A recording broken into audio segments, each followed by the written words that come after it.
Hi అండి, నమస్తే. నేను మీ సింధుని. ఫ్యాషన్ బై సింధు ఛానల్కి మీ అందరికీ స్వాగతం. మీకు మసాలా దోశ తినాలి అనిపించి బట్ ఇంట్లో రెడీగా దోశల పిండి లేదు అని అనుకున్నప్పుడు ఫటాఫట్ ఈ రెసిపీని ట్రై చేసి చూడండి. రెగ్యులర్ మసాలా దోశ టేస్ట్కి ఏ మాత్రం తీసిపోకుండా చాలా చాలా టేస్టీగా ఉంటుంది. రెసిపీ ప్రిపరేషన్ కోసం ఒక మిక్సింగ్ బౌల్లోకి 1 కప్పు బొంబాయి రవ్వ వేసుకోండి. బొంబాయి రవ్వ అంటే నథింగ్ బట్ ఉప్మా రవ్వ.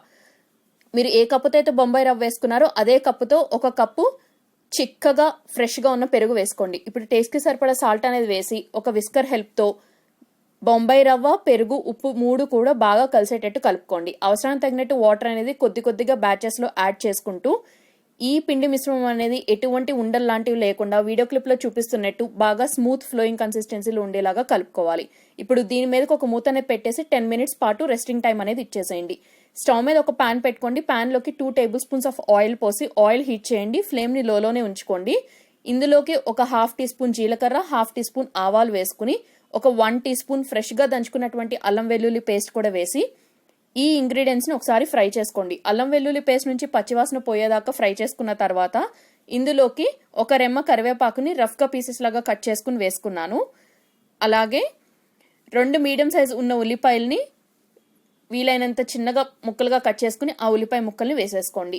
నేను చూపించిన ఇంగ్రీడియంట్స్ మెజర్మెంట్ క్వాంటిటీకి టోటల్గా 6 మసాలా దోసెస్ అయితే వస్తాయండి. సో మీరు ప్రిపేర్ చేయాలనుకున్న క్వాంటిటీకి తగినట్టుగా రవ్వ, అలాగే పెరుగు రేషియో, అలాగే ఇక్కడ చూపించబోయే ఈ మసాలా స్టఫింగ్ క్వాంటిటీ అంతా కూడా ఇంక్రీజ్ ఆర్ డిక్రీజ్ అనేది చేసుకోండి. ఇప్పుడు ఆనియన్స్ త్వరగా ఫ్రై అవటం కోసం టేస్ట్కి సరిపడా సాల్ట్ అనేది వేసేసుకోండి. సాల్ట్ వేసుకున్నాక ఒకసారి బాగా కలుపుకుని ఆనియన్స్ లైట్గా మగ్గే వరకు కుక్ చేసుకోండి.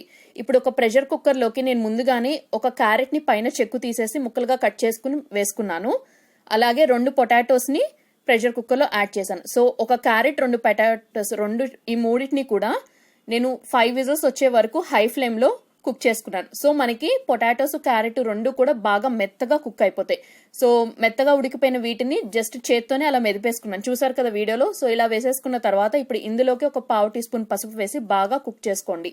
ఒక 4 to 5 మినిట్స్ లో ఫ్లేమ్లో కుక్ చేసుకున్న తర్వాత ఇందులోకి ఒక 1 టీ స్పూన్ ధనియాల పౌడర్ వేసి బాగా కలుపుకుని మరొక 2 నిమిషాలు కుక్ చేసుకోండి. ఇప్పుడు ఇందులోకి నేను కారానికి బదులుగా చిల్లీ ఫ్లేక్స్ వేస్తున్నాను. మీ దగ్గర చిల్లీ ఫ్లేక్స్ అవైలబిలిటీలో లేకపోతే ఈ ప్లేస్లో మీరు పచ్చిమిర్చి అయినా యూజ్ చేసుకోవచ్చు, ఆరల్స్ డైరెక్ట్గా కారం పొడి అయినా యూజ్ చేసుకోవచ్చు. సో మీకు అందుబాటులో ఉన్న దేన్నైనా యూజ్ చేసుకోండి. మీ ఘాటుకు తగినట్టుగా అడ్జస్ట్ చేసుకుని వేసుకోండి. సో చిల్లీ ఫ్లేక్స్ కూడా వేసాక ఒక 1 మినిట్ కుక్ చేసుకుని ఫ్లేమ్ అనేది టర్న్ ఆఫ్ చేశాను. ఇక్కడతో మన మసాలా ప్రిపరేషన్ అనేది రెడీ అయిపోయింది. మీన్వైల్ మనకి రవ్వ, పెరుగుని బాగా అబ్జార్బ్ చేసుకుని థిక్ పేస్ట్ లాగా తయారైపోయింది. చూసారు కదా. ఇప్పుడు ఇందులోకి ఇంకొద్దిగా వాటర్ అనేది యాడ్ చేసుకుంటూ గెరిటితో పిండి అనేది కలుపుకుంటూ దోసా పిండి మనకి ఎలా కన్సిస్టెన్సీలో ఉంటుందో ఆ కన్సిస్టెన్సీ వచ్చే వరకు మనం కలుపుకోవాలి.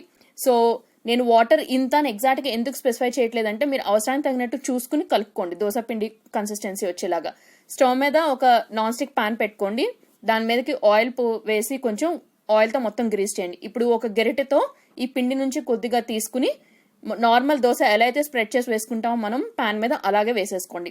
ఫ్లేమ్ని లోలో ఉంచుకోండి. మనం రెడీ చేసి పెట్టుకున్నటువంటి ఈ మసాలా మిశ్రమం ఏదైతే ఉందో దాన్ని ఒక 2 టేబుల్ స్పూన్స్ దోశకి ఒకవైపు పెడుతున్నాను నేను. సో పెట్టి దాన్ని కొంచెం అలా అంతా కూడా ఒక పార్ట్ మొత్తం కూడా కవర్ అయ్యేటట్టు ఇలా స్టఫింగ్ అనేది ఫిల్ చేసేయండి. ఈ దోశల్ని మనం కేవలం మీడియం ఫ్లేమ్లోనే కుక్ చేసుకోవాలి.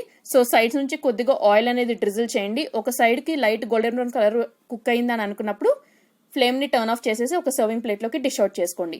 ఐ హోప్ ఈ రెసిపీ అందరికీ నచ్చింది అనుకుంటున్నాను. రెసిపీ నచ్చితే లైక్ చేసి, షేర్ చేసి, సబ్స్క్రైబ్ చేసుకోండి.